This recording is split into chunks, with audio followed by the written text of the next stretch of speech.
In 2004, Hurricane Ivan pounded the Florida Panhandle with monster waves on top of 10 to 15-foot surge.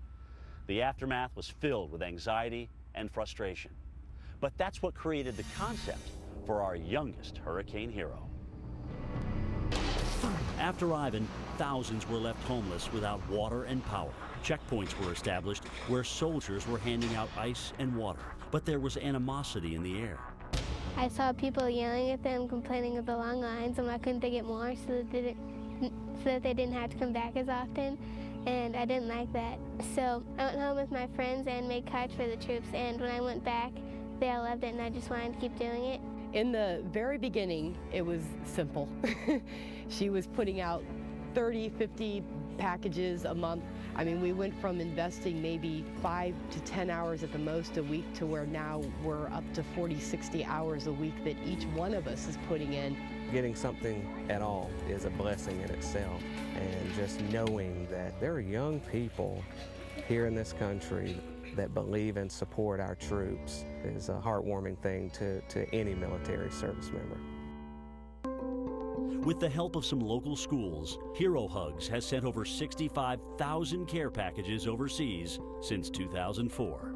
Well, we usually start off with an empty box, and we go through an assembly, and we pack in some cookies and some peanuts and some granola bars. We'll add a note at the end, and then we'll close it all up. We definitely felt a hug from someone when we got these packages. And I got to have an added benefit when I got to come home and to give her a hug, letting her know that she is definitely a hero in our eyes.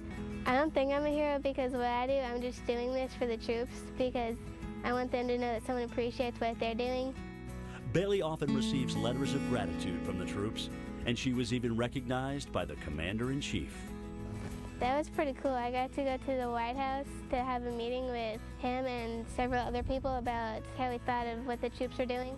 A lot of the troops, when they found out that he had invited her and had her come, they were really impressed with him having taken the time to thank this kid for the efforts that she was doing and what she was doing for the troops.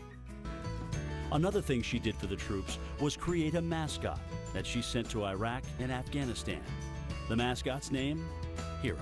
Went to Build-A-Bear and made them, and when I sent them overseas, I started getting pictures back from the soldiers, like some funny pictures and some just regular ones of him. But the face of this nonprofit organization is and always will be, now, 15-year-old Bailey. One thing people comment all the time is that she's always got a smile on her face, and I think a lot of that is that she's kind of, by helping other people and doing so much for others, she's kind of realized that it's not really what you have in life that matters, but what you give. She's kind of like my role model. I want to be like Bailey and help out any way I can. I'm just a kid that's trying to support the troops and know that they're doing something good and that they should keep doing it because they're making the world a better place for us to grow up in.